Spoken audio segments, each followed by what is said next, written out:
Hi everyone, this is an Endura Pet flap. I've got a lurcher greyhound. Here she is. She's called Millie. You can sort of see her. She's quite a big dog.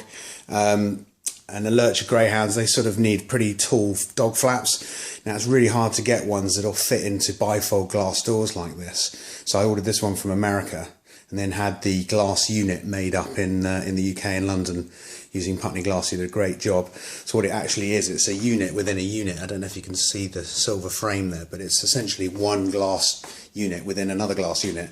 Originally I was going to put the dog flap here because it made the most sense, because you can see I've got a dog loo that I've made outside, which is a shower tray and some easy grass that she uses. But unfortunately this window actually is too narrow, so when they tried to cut the glass it cracked. So you can't have a too narrow glass door or window to put the dog flap in, and that had the right sort of step as well. So you can see you need the step for the dog to be able to climb out as well, and this is only just about the right height for my dog, but she can use it. So I'm just going to demonstrate her doing that now.